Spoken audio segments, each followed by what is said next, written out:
Radio Forest Podcast.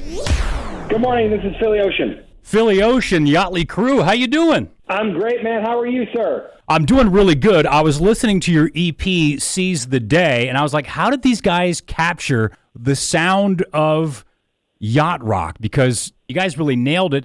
Is that working with Chris Lord-Alge? Is that what that touch is? You know what? Yes, he is an incredible producer, mixer, engineer. And when we went to him to talk about this album, yacht rock is such an iconic genre, and they're truly like phenomenal. Some of the best musicians of the past 100 years exist within that genre, Michael McDonald and Kenny Loggins, Holland Oates, and Toto. We really needed to capture what that sound was all about. We also needed to do something else, which is we needed to bring the energy of our live performances onto that record, because we have a pretty big energy. He knew exactly what to do to capture that. We were in really, really good hands, and we're so proud of the album, which is out now. It's called Seize the Day. It's on all of the streaming platforms. We also even have our first original song on that album called Sex on the Beach. And that song, we endeavored to write a song that would really fit seamlessly, hand in hand, with these iconic soft rock songs from the late 70s, early 80s. We think it does just that. And you got a cameo on the video for the original song. Is that because of your residency at the Viper Room? That is, yeah. So we played this iconic club, as you mentioned, called the Viper Room out in Los Angeles for a number of, actually a little over a year. The first or second show there, in walks Mario Lopez with his entire entourage of about 25 people, all of whom are his close friends, and they all love yacht rock. They sat in the audience that night. Well, they didn't sit. They were on their feet, screaming their faces off, singing along. And we've been really good friends with Mario ever since.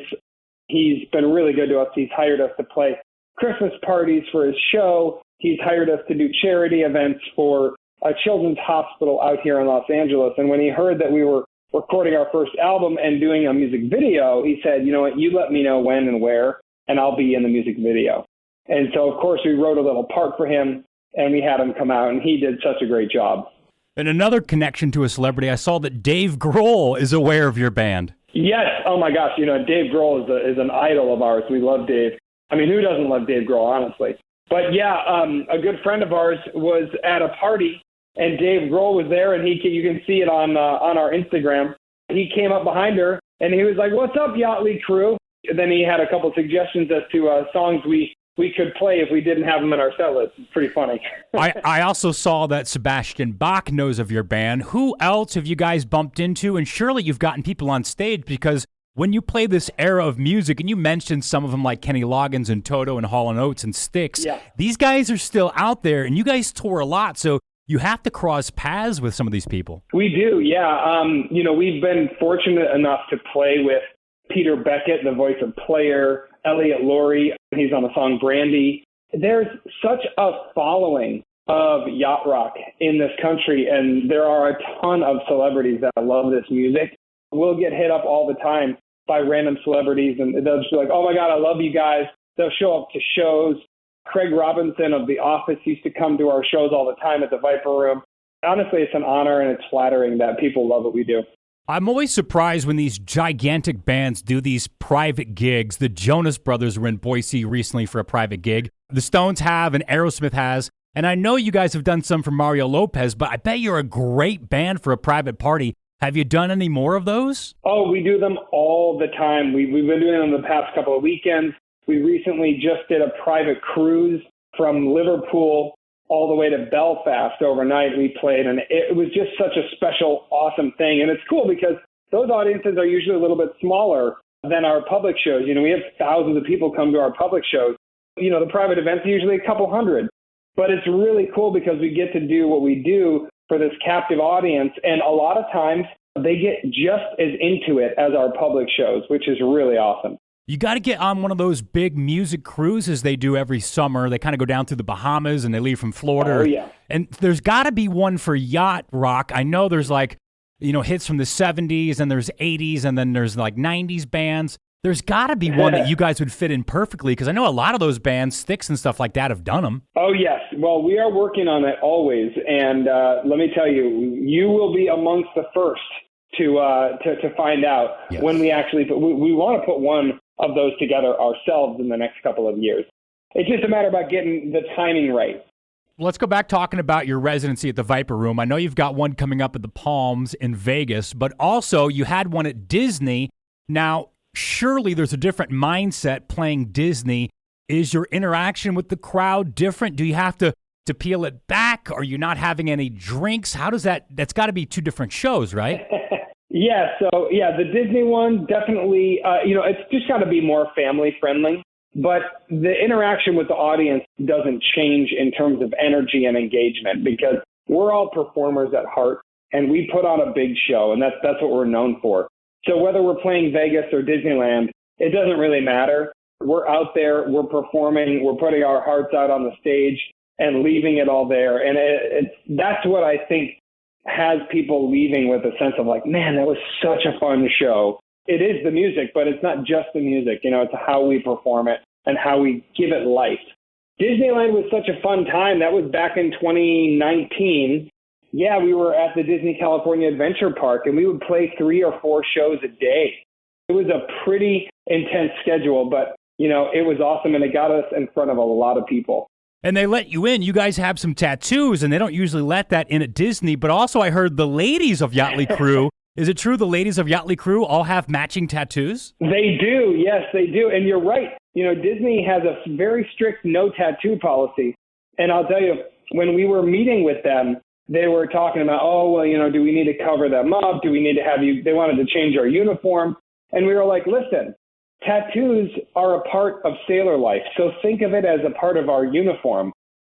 That immediately changed their thinking. They were like, okay, whatever, no problem. Now, let me ask you about your tattoos, and I'll miss a couple, but just give me a brief overview of why you got it and maybe a little of a story around it. What about the feather on your forearm? The feather is actually a seagull feather because one of my favorite books, a book called Jonathan Livingston Seagull, it's a very good story about not living a typical life and living up to your full potential.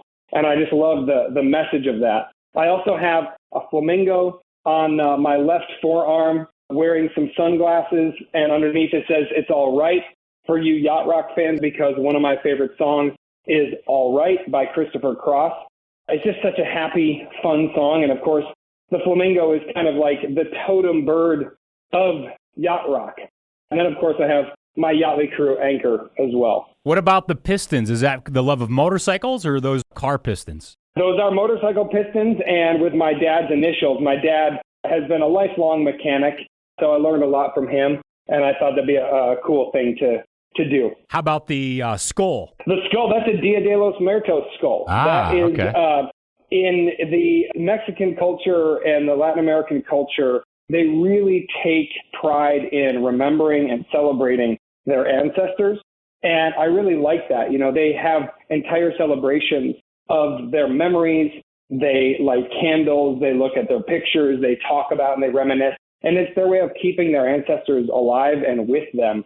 And I love that. I think that's so important. Especially, my grandparents were a huge part of my life, and I think about them all the time. Now, I've been a huge fan of yacht rock for a number of years, but also I'm really steeped in classic rock, and I wanted to run something by you and get your thoughts. Growing up, Zeppelin 4 was the Zeppelin album for me. There was none other. Oh, yeah. But lately, I've really been getting into Zeppelin 1, and I'm starting to wonder if maybe that's the better album. When you go through the Zeppelin catalog, where do you start, or what's number one for you? I actually agree with your first assessment. Zeppelin 4 is my favorite. But that's the good thing about a band with such an incredible catalog of music, is that you can go back and you can rediscover. And so you listen to Zeppelin 1 and you're like, oh, maybe this decade in my life, I'm more into this one versus that one. And I think that's a sign of just truly great musicianship and songwriting. Now, last question. Tell me about your time on the show This Is Us and your acting. Oh, yeah.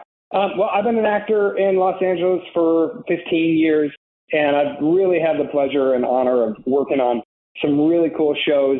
This Is Us was one of them. I was on there for an episode, and let me tell you, that was one of the most magical experiences, because the feeling that show has is the same feeling that they have on set. it was the real deal. Everybody who worked on that show was so kind and so compassionate, so creative and fun. And what you saw on screen as an audience member was the same thing you felt when you were in person with those people. And it was just really, really cool. They're all captains live. They wear the captain's outfits with the hats. It's Yächtley Crëw, the Titans of Soft Rock, with the EP Seize the Day out now. Lead singer Philly Ocean, thank you for the call today, man. Thank you so much. And check out our upcoming tour dates on our website, yachtleycrew.com. We'll be in Idaho Falls October 21st. If you want to take a little road trip from Boise, we'll be in your home state. All right, Philly Ocean, thank you so much. Thank you, brother. Have a great day.